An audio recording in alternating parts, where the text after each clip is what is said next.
The World Cup is months away in Brazil, but there are already some intriguing matches to look forward to. I'm Evan Dory, joined by Yahoo Sports' Martin Rogers and former U.S. national team member Christopher Sullivan, who joins us here in studio. Gentlemen, let's talk about the group stage. And Martin, let's start with you. What are some matches that you really are excited about in Brazil?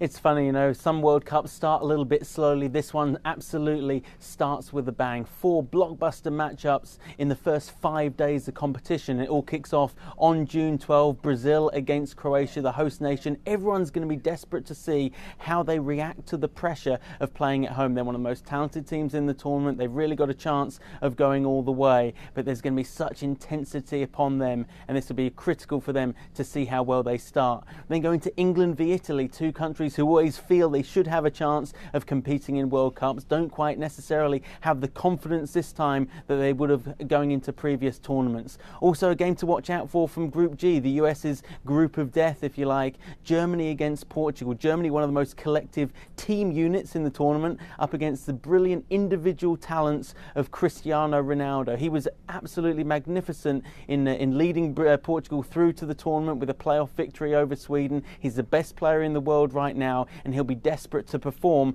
on the biggest stage of all. But when it comes to group action, it doesn't get any bigger than a matchup between the 2 finalists from 2010. Remember, Spain beat Netherlands in extra time in South Africa 4 years ago. Those 2 teams are facing in their first match of the tournament in Group B, the most difficult group of all in this event, and a blockbuster matchup to get things kicked off with. And Christopher, that match could be really key because it could determine the winner in Group B, and the winner could get eventually Brazil later on down the line. Absolutely, and that match really sets the tone for the round of 16, and the loser would probably take on Brazil. When you look at Filipao, the coach, he's put together a great side that has young, vertical moving, dynamic attacking players that still have a little bit of the flair that we saw back in the 80s and 90s, but at the same time can dominate games. They press a little bit higher, it's more aggressive. When you look at Spain, though, I think Vicente del Bosque has probably a stronger Spain than 2010, 2012, and 2008, clearly for the reason that they have a true number 9. They have Diego Costa, who's doing extremely well with Atletico Madrid. They have Llorente, who's coming. You have Villa, you have Fernando Torres. You have so many attacking weapons for Spain. So look for them to be, along with the orchestrators of Xavi, Iniesta, and Busquets.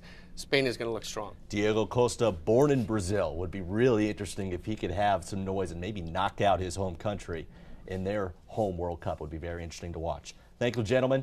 This is Yahoo Sports. Yahoo!